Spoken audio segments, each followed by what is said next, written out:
Triple trading company எங்களிடம் பாக்கு மட்டை தயாரிக்கும் மிஷின் கிடைக்கும். அதற்கான ரா மெட்டீரியல்ஸையும் வருடம் முழுதும் நாங்களே சப்ளை செய்து வருகிறோம். நீங்கள் செய்யும் தட்டுகளை நாங்களே எடுத்துக்கொள்கிறோம். அதற்கான லோன் வசதியும் செய்து தருகிறோம். இன்றைக்கி நம்ம பார்க்க போகிற செலிப்ரிட்டி சன் டிவியில் டெலிகாஸ்ட் ஆகிற ஆடுகளம் சீரியலோட ஹீரோயின் சத்யபிரியாவை பற்றி தான். இவங்கள பற்றின ஃபுல் டீட்டெயில்ஸ் தெரிஞ்சுக்கிறதுக்கு முன்னாடி சேனலை சப்ஸ்கிரைப் பண்ணாதவங்க மறக்காமல் சப்ஸ்கிரைப் பண்ணிக்கோங்க. அப்போ தான் நாங்கள் போடுற வீடியோஸ் உங்களுக்கு நோட்டிஃபிகேஷனாக வரும். வாங்க வீடியோக்குள்ளே போகலாம். இவங்களோட உண்மையான பெயர் டெல்னா டேவிஸ். இவங்க 1995 செப்டம்பர் மாதம் 24 கேரளாவில் உள்ள திரிசூரில் பிறக்கிறாங்க. இவங்க அப்பா பெயர் டேவிஸ். இவங்க ஒரு சிஸ்டரும் இருக்காங்க. அவங்க பெயர் டெல்மி டேவிஸ். அவங்க தன்னோட பள்ளி படிப்பை கேரளாவில் உள்ள திரிசூரில் தான் முடிக்கிறாங்க. அக்கா தங்கச்சி 2 பேருமே ஒரே ஸ்கூலில் தான் படிக்கிறாங்க. அதுக்கப்புறம் கல்லூரி படிப்பு அப்படின்னு வரும்போது இவங்க பிஏ லிட்ரேச்சர் அண்ட் ஜேர்னலிசம் எடுத்து 3 வருஷம் அதை படிக்கிறாங்க. அவங்க அக்கா ஜேஎஸ்எஸ் மெடிக்கல் காலேஜ் மைசூரில் இருக்கிற காலேஜில் படிக்கிறாங்க. அவங்களுக்கு ஃபுல் அண்ட் ஃபுல் டாக்டர் அந்த ஃபீல்டில் ஆசை.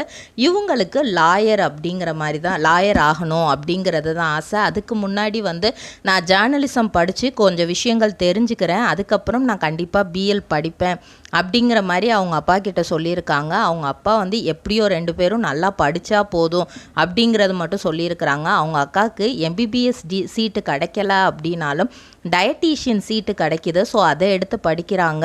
அதுக்கப்புறம் சென்ட் தெரசா காலேஜில், எர்ணாகுளத்தில் இருக்கிற சென்ட் தெரசா காலேஜில் இப்போது லெக்சரராகவும் இருக்காங்க, ஃபேமஸ் டயட்டீஷியனாகவும் இருக்கிறாங்க. இவங்க பெங்களூரில் உள்ள ரேவா யூனிவர்சிட்டியில் பிஎல் படிக்கணும் அப்படின்னு ஆசைப்படுறாங்க.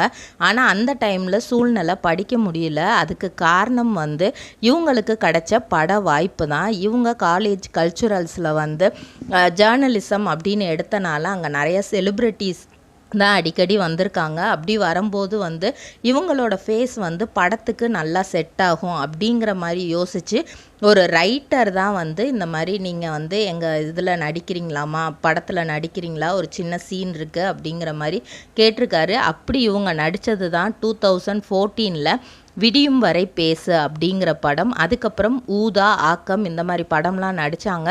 அந்த படம் ரிலீஸ் ஆகாமே ஸ்டாப் ஆயிடுச்சு. அதுக்கப்புறம் 2015 பற்ற அப்படிங்கிற படம் நடிச்சிருக்கிறாங்க. மலையாளத்தில் யூடியூப் ப்ரூட்டஸ் அப்படிங்கிற ஒரு படம் நடிச்சிருக்கிறாங்க. அதுக்கப்புறம் ஃபேமஸ் காமெடியன் கவுண்டமணியோடு சேர்ந்து 49 அப்படிங்கிற படத்தில் நடித்தாங்க. ஸோ இதன் மூலியமாக கொஞ்சம் வெளியே தெரிய ஆரம்பித்தாங்க.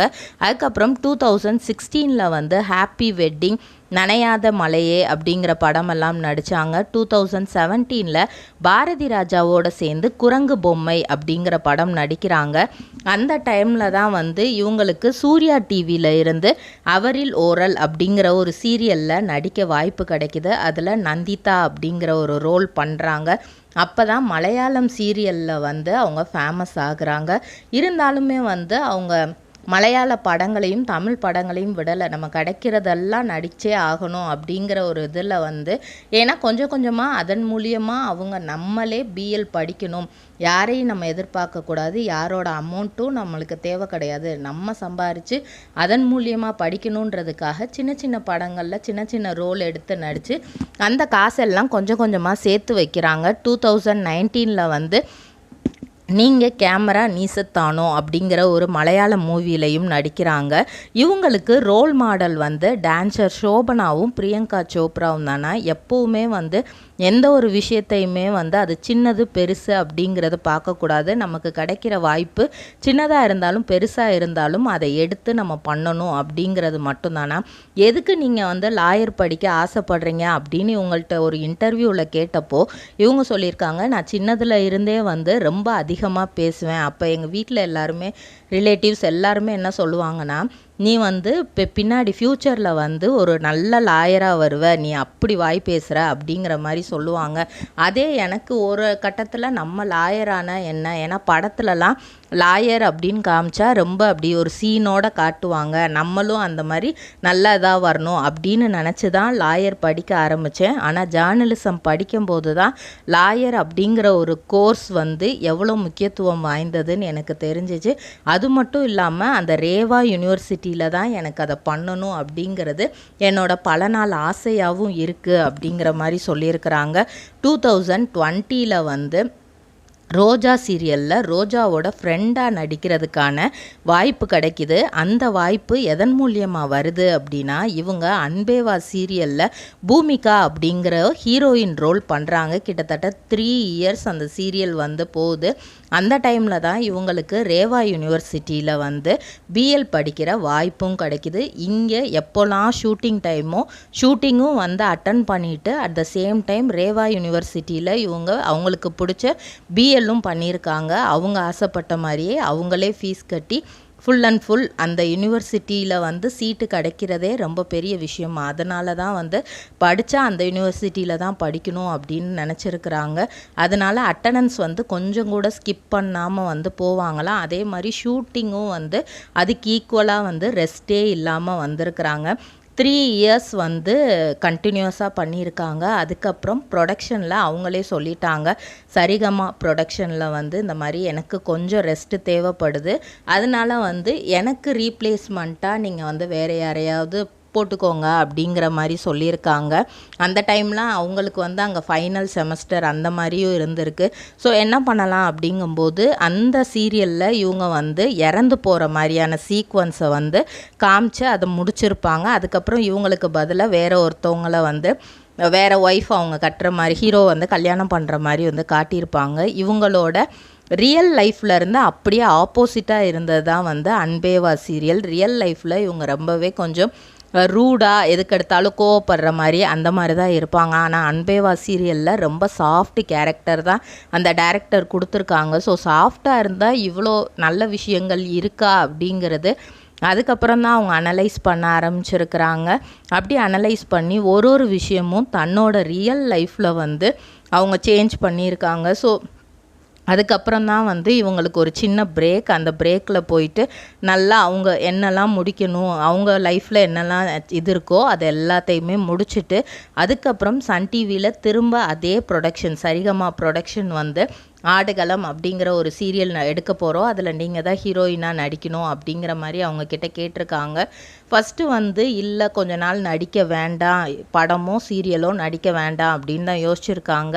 அப்போ அவங்க அக்கா டெல்மி வந்து அவங்கக்கிட்ட சொல்லியிருக்காங்க, நீ எடுத்து நடி அப்படிங்கிற மாதிரி சொல்லியிருக்காங்க. அவங்க அப்படி சொல்ல காரணம் இந்த சீரியலோட யார் யார் நடிக்கிறாங்க, அதில் யார் யார் நடிக்கிறாங்கன்னு கேட்டபோது டெல்லி கணேஷ் சார் நடிக்கிறாரு அப்படின்னு சொன்னதை வச்சே இவங்க வந்து உனக்கு பாட்டி தாத்தாவாக வந்து 2 ஃபேமஸான நடிகர் நடிகைகள் நடிக்கிறாங்க, அவங்கக்கிட்ட இருந்து நீ நிறையா விஷயங்கள் கற்றுக்கலாம், அதனால் வந்து இந்த ஸ்டோரியை வந்து வேண்டான்னு சொல்லிடாத, போய் நடி அப்படிங்கிற மாதிரி சொல்லியிருக்கிறாங்க. அவங்களுக்கு வந்து ஃபஸ்ட்டு ஒரு யோசனையாக இருந்தாலும் ஏன்னா கிராமத்து பொண்ணு இந்த மாதிரி மாமியாரை வந்து பழி வாங்கிறதுக்காக அந்த வீட்டுக்குள்ளே போகணும் அப்படிங்கிற கேரக்டர் அப்படிங்கிறதுனால கொஞ்சம் தயக்கமாக இருந்தாலும் அக்கா சொன்னதுக்காக வந்து ஒத்துக்கிட்டாங்க. இவங்களுக்கு டெல்லி கணேஷ் சார் வந்து இறந்த டைமில் வந்து இவங்க இன்ஸ்டாவில் வந்து ஒரு போஸ்ட் வந்து இது பண்ணியிருந்தாங்க. அது என்னென்னா வந்து அந்த முதல் நாள் நைட்டு கூட அவர் என்கிட்ட அவ்வளோ பிரிஸ்காக பேசினார், அவ்வளோ ஸ்ட்ரென்தனிங்காக இருந்தார், அவரோட டக்குன்னு அவரோட டெத்து வந்து ஏற்றுக்கிறவே முடியாத ஒரு விஷயம், இதுக்கப்புறம் இந்த ஸ்கிரிப்டில் எப்படி தான் நடிக்க போகிறோமோ அப்படிங்கிற மாதிரி பல யோசனைகள் வந்துச்சு. அதுக்கப்புறமும் அவங்க அக்கா கிட்ட தான் திரும்ப போய் நானும் இதில் இருந்து லெஃப்ட் ஆகிக்கலான்னு நினைக்கிறேன், ஏன்னா வந்து அந்த அவருக்காக தான் நான் அவர்கிட்டேருந்து நிறைய எக்ஸ்பீரியன்ஸ் கேதர் பண்ணலான்ட்டு தான் நான் நடிக்கவே போனேன், ஆனால் இப்போது அவரோட இறப்பே வந்து எனக்கு ரொம்ப கஷ்டமாக இருக்குது அப்படிங்கிற மாதிரி அவங்க சொல்லியிருக்காங்க. அப்போ அவங்க அக்கா சொல்லியிருக்காங்க, அதில் நடிக்கிற மற்றவங்கள்ட்ட இருந்தும் நீ இது கேதர் பண்ணிக்கலாம், எக்ஸ்பீரியன்ஸ் கேதர் பண்ணிக்கலாம், உனக்கு எல்லாமே எந்தெந்த விஷயங்கள் வந்து ஒரு கிடைக்காம போகுதோ அது எல்லாமே நீ கிடைக்க பண்ணிக்கிறது வந்து அது உன் கையில் தான் இருக்குது அப்படிங்கிற மாதிரி அட்வைஸ் பண்ணியிருக்காங்க. ஸோ இப்போது அந்த சீரியலில் வந்து தாத்தா பாட்டியாக வந்து கொஞ்ச நாள் அவர் வந்து நடிக்கிற மாதிரியான சீக்வன்ஸ் வந்து காமிச்சிட்ருக்காங்க. அதுக்கப்புறம் வந்து இவங்க சிட்டி லைஃபுக்குள்ளே இப்போது வந்துட்ட மாதிரியும் இப்போ எப்படி இவங்களோட வருங்கால மாமியாரோட வீட்டுக்குள்ளே போக போகிறாங்க அப்படிங்கிறதும் தான் கதைக்களமாக இருக்குது. இதே மாதிரி பல செலிப்ரிட்டிஸோட பயோகிராஃபி தெரிஞ்சுக்கிற சேனலை மறக்காமல் சப்ஸ்கிரைப் பண்ணிக்கோங்க.